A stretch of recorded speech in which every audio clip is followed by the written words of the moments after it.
Bonjour, bienvenue. Aujourd'hui, on sera accompagné du Code civil et on va parler de la contestation de la maternité légitime.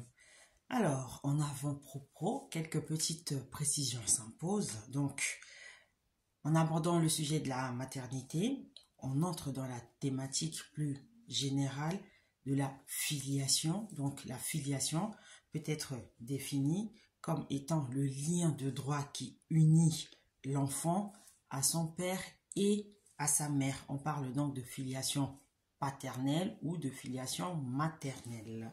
Donc le plus souvent, ce lien est dépendant du lien biologique, même si cela n'est pas obligatoire. Donc la question que l'on peut légitimement se poser, c'est est-ce que ce lien juridique doit forcément correspondre au lien biologique ou suffit-il que la filiation offre un statut qui correspond à une volonté personnelle? Donc là, je laisse chacun répondre à cette question en âme et conscience. Donc, le lien de filiation inscrit donc l'enfant dans une famille. Donc, la filiation, elle est dite naturelle lorsqu'elle est établie hors mariage, c'est-à-dire que elle est établie par des parents qui ne sont pas mariés. La filiation est dite légitime lorsque l'enfant est issu d'un couple marié.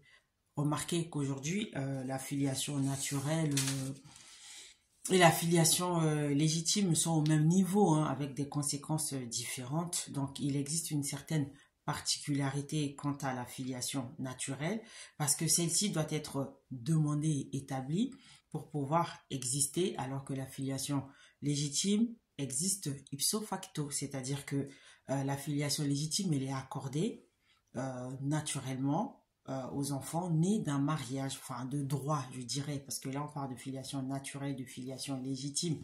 Donc la filiation légitime, elle est accordée de droit aux enfants nés d'un mariage. Donc le lien de filiation peut être établi spontanément par les parents, mais malheureusement, les relations ne sont pas toujours idylliques. Donc, il existe des cas où cette filiation est établie en justice. Donc, la maternité légitime, c'est le fait justement de démontrer que cette femme, elle est mariée, qu'elle a donné naissance à un enfant, et que cet enfant est bien celui dont la filiation est question. Donc, la filiation suppose la réunion de plusieurs éléments, à savoir que la femme soit mariée, qu'elle donne naissance à un enfant et que cet enfant ait été conçu pendant le mariage. Et en outre, cela crée un lien de filiation, donc à l'égard de la mère et à l'égard du mari de la mère.